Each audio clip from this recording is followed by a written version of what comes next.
കഹ്മസ് bin Hasan തൈമി തങ്ങളെ കുറിച്ച് സിയറു അലാമിൻ നുബലയിൽ കാണാം. 1000 റക്അത്ത് ഒരു ഡെയിലി സുന്നത്ത് നിസ്കരിക്കും. അത്ര 1000 റക്അത്ത്. വയസ്സായിട്ട് നിൽക്കാൻ പറ്റണില്ല. അവസാനം ഒരു 500 റക്അത്ത് സുന്നത്ത് നിസ്കരിക്കും. എന്നിട്ട് സ്വന്തം ശരീരത്തോട് പറയും, നീയാണല്ലോടോ എന്റെ അമല് കുറച്ചത്. നിങ്ങൾ ആലോചിക്കേ, നമ്മളൊക്കെ ചിലപ്പോ നമ്മൾ വിചാരിക്കും ഡെയിലി തറാവിയൊക്കെ നിസ്കരിച്ച് 30 ദിവസം 20 റക്അത്ത് തറാവി ആയാൽ 600 റക്അത്തായിട്ട് സലാം കിട്ടി.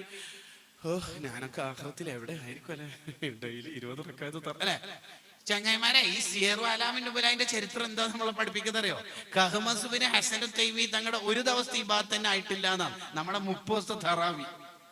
അതുകൊണ്ടാണ് ചരിത്രം പഠിക്കുമ്പോ താഴ്മ കൂടുന്നു പറയുന്നത്. ചരിത്രം ഹൃദയത്തെ ശുദ്ധിയാക്കുന്നു പറയാൻ കാരണം, കിബറില്ലാതാവും പറയാൻ കാരണം, ചരിത്രം പഠിക്കുമ്പോൾ നമ്മൾ ഒന്നും അല്ലാതെ മനസ്സിലാവും. മഹാന്മാര് ഇബാദത്ത് ചെയ്യാൻ വേണ്ടി അവരുടെ ആഫിയത്തിനെ ചെലവഴിച്ചു.